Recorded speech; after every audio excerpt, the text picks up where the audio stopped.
You know, everybody wants to be happy. So why isn't everybody happy? The obvious answer is it's not easy. And one of the single biggest obstacles to being happy is that people naturally compare themselves to other people and assume nearly all of them are happier than they are. This is a big problem.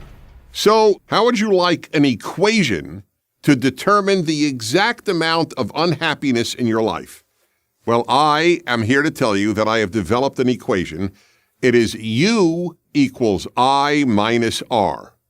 U is unhappiness, I is image, and R is reality.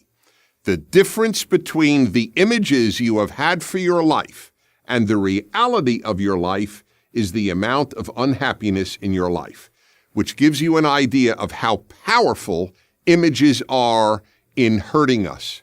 It's inevitable. Everybody has an image. As you grow up, you imagine what life will be when you get older. I had very, very powerful images, if I may be personal, and it'll help here to be personal because I have gone through this. I imagined that I would be happily married, never divorced, have 4 perfect children sitting around the table discussing politics and theology every meal.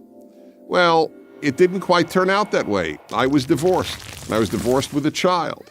And my kids didn't always want to talk about theology and politics. Sometimes they didn't want to talk at all. Sometimes they wanted to talk about sports or about music that I couldn't stand. Now, I had to realize very early in my life that I would either have to abandon my image or I would be miserable the rest of my life.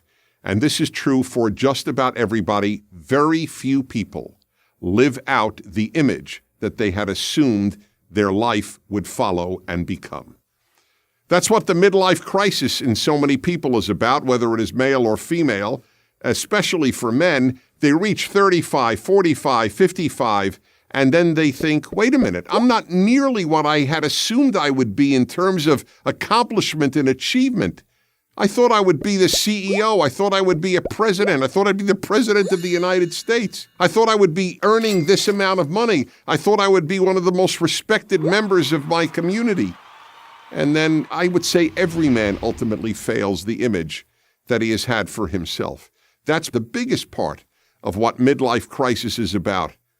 Images kill people. Think of anorexia. Some teenage girls and young women have an image of how they want to look, and in some cases, they will starve themselves to meet that image. This is true for whatever images we have in our life. People imagine family life a certain way. They imagine a spouse a certain way. They imagine their children a certain way. They imagine their job a certain way. They imagine a whole host of things. And then those images are very often shattered. So what do you do about it? Well, there are 2 things. One, either develop a new image and enjoy that, or just celebrate the reality that you now have. Maybe the reality you now have is pretty darn good. You don't need an image to ruin it, because I promise you that that's exactly what the image will do. And that is why U equals I minus R. Unhappiness equals image minus reality. I'm Dennis Prager. Join Prager University. Click here to subscribe to our YouTube channel. Click here to sign up for free at PragerU.com for quizzes, contests, and prizes.